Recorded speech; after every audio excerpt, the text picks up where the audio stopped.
Welcome. नमस्कार दोस्तों। दिनांक 20 अप्रैल 2023 के करंट अफेयर्स की कक्षा में आप सभी का एक बार फिर से स्वागत है। तो पहले प्रश्न के साथ शुरुआत करते हैं।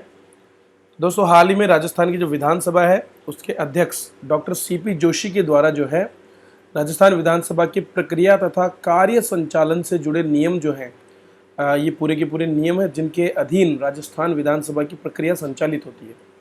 उसके अधीन कुछ समितियों का गठन किया है।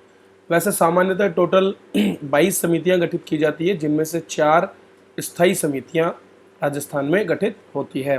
लेकिन यहाँ पर टोटल 19 समितियां जो है उनका गठन डॉक्टर सीपी जोशी के द्वारा दिनांक 18 अप्रैल को किया गया है। ठीक है, ये आपको याद रखना है। कितनी समितियां? 19 समितियां।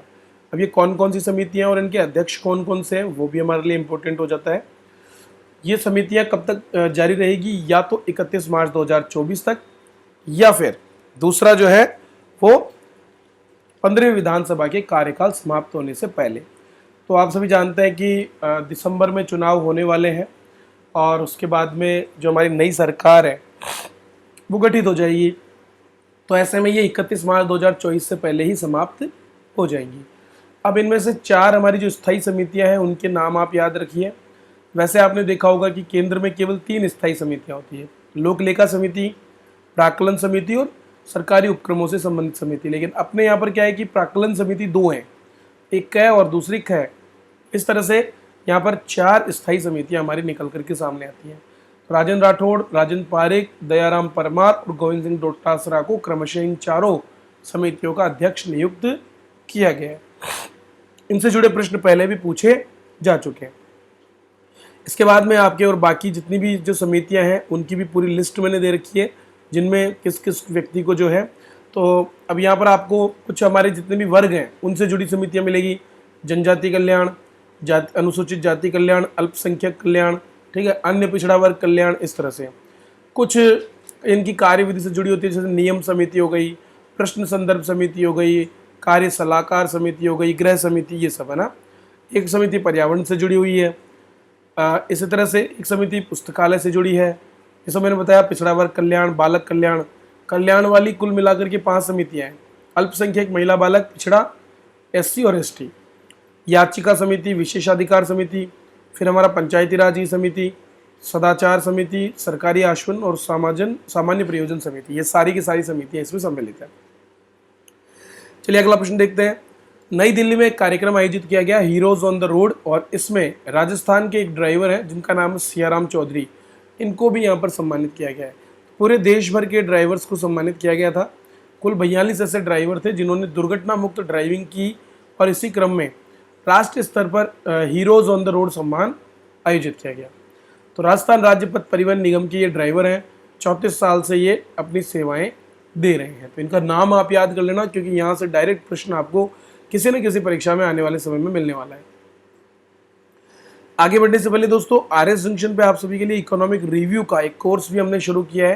तो आरएस जंक्शन ऐप पर जाकर आप इसका लाभ ले सकते हैं। और शुरुआती जो छात्र हैं 20 छात्र, उनको हम फर्स्ट 20 कोड के साथ में 20% का डिस्काउंट यहाँ पर दे रहे हैं। तो जो छात्र इकोनॉमिक सर्वे को PDF, MCQ टेस्ट, मेंस के टेस्ट, ये सारी चीज़ें इसमें कवर होगी। तो ये आप देख सकते हैं। ओवरऑल कंप्लीट कोर्स, इसका प्रीव्यू भी हमने दे रखा है। तो वहाँ पर आप इसकी फर्स्ट मंथ की PDF, जो फर्स्ट चैप्टर है उसकी PDF भी देख सकते हैं। चलिए, 14 अप्रैल 2023 को राज्य स्तरीय अंबेडकर पुरस्कार वितरण समारोह का आयोजन किया गया था। और आपको बताना है कि इसमें किसे अंबेडकर सेवा पुरस्कार से सम्मानित किया गया था। तो दोस्तों, अंबेडकर सेवा पुरस्कार जो है ये नथुलाल वर्मा जी को दिया गया था। 14 अप्रैल को 3 पुरस्कार इसमें दिए गए। पहला है अंबेडकर सेवा पुरस्कार नथुलाल वर्मा जी को, महिला कल्याण पुरस्कार सुनीता छाबड़ा को, और अंबेडकर न्याय पुरस्कार एडवोकेट हरिलाल बैरवा। बहुत अच्छा प्रश्न यहाँ से बन जाएगा। आपको पुरस्कार का नाम दे दिया जाएगा और विजेता का नाम पूछ लिया जाएगा। इस तरह के प्रश्न यहाँ से आ सकते हैं। चलिए, राष्ट्रीय शैक्षणिक अनुसंधान और प्रशिक्षण परिषद मतलब NCERT, ठीक है, इसने हाल ही में जो 12वीं कक्षा की राजनीति विज्ञान की जो पुस्तक है उसमें राजस्थान के एक गांव का किस्सा सम्मिलित किया है, जिसका नाम है देवीसर। देवीसर नामक जो गांव है उसका ये किस्सा है। ये देवीसर कहाँ पर स्थित है? ये चौमू में है, ठीक है, राजस्थान के जयपुर स्थित चौमू के देवीसर गांव का एक किस्सा इसमें सम्मिलित किया गया है। सॉरी, दरअसल 1967 के विधानसभा चुनाव के दौरान यहाँ पर राजनीति से जुड़े कुछ पहलुओं पर जो है एक घटनाक्रम देखा गया था और उस पर एक किताब भी आनंद चक्रवर्ती ने लिखी थी, a village in Chomu assembly constituency in Rajasthan. हुआ क्या था, चौमू विधानसभा क्षेत्र में कांग्रेस और स्वतंत्र पार्टी के जो दो उम्मीदवार थे वो दोनों चाचा भतीजा थे। चाचा ज़्यादा पॉपुलर थे, लेकिन भतीजा ने जो अदर कास्ट है उन सभी को सम्मिलित करते हुए इनको चुनौती दी और इस तरह से राजनीति का बहुत ही महत्वपूर्ण पाठ इस पूरे के पूरे घटनाक्रम से सीखने को मिलता है। इसीलिए इस घटनाक्रम को सीबीएसई द्वारा सम्मिलित किया गया है।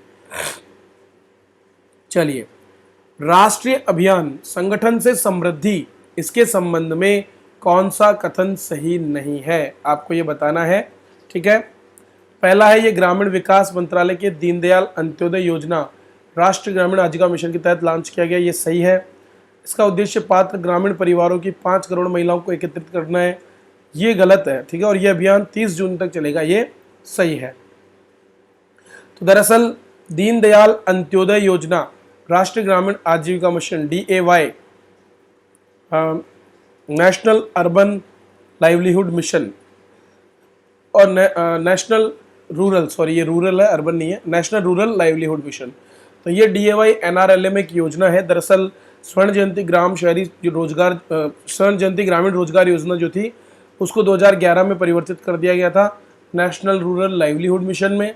बाद में 2015 में फिर से इसको DAY के नाम से, DAY NRLM के नाम से लॉन्च किया गया था। तो संगठन से समृद्धि एक बहुत नया कार्यक्रम है जिसके अंतर्गत महिलाओं को समृद्ध बनाने के लिए संगठित कार्रवाई सेल्फ हेल्प ग्रुप के माध्यम से, तो ग्रामीण परिवारों की 10 करोड़ महिलाओं को ऐसे ग्रुप से जोड़ना इसका उद्देश्य है, ठीक है। और ये 30 जून तक चलाया जाएगा ताकि ज़्यादा से ज़्यादा महिलाओं को इससे जोड़ा जा सके। कौन सा मंत्रालय है? ग्रामीण विकास मंत्रालय। हाल ही में भारत द्वारा संयुक्त राष्ट्र महिला इकाई को कितने रुपए का योगदान दिया गया? 5 लाख अमेरिकी डॉलर भारत ने इसको सहयोग राशि दी है। दरअसल महिलाओं से संबंधित मुद्दों को लेकर के यूनाइटेड नेशंस ने UN वीमेन के नाम से एक इकाई की स्थापना कर रखी है। संयुक्त राष्ट्र विकास कोष और बाकी संस्थाओं के विलय से इसकी स्थापना की गई थी। इसका काम है महिला और लड़कियों के अधिकारों की वकालत करना और महिलाओं के खिलाफ हिंसा और जो LGBTIQ लोग हैं, ठीक है, लेस्बियन, गे, बाइसेक्सुअल, ट्रांसजेंडर, इस तरह के उन सभी जो तृतीय लिंग के जो लोग हैं उन सभी के मुद्दों पर यह ध्यान केंद्रित करती है। भारत लगातार उद्यमिता, शिक्षा और जमीनी स्तर पर महिला नेतृत्व पर जोर दे रहा है और इसी क्रम में वो यहाँ पर मदद करके महिलाओं को सशक्त करने में अपनी भूमिका निभा रहा है।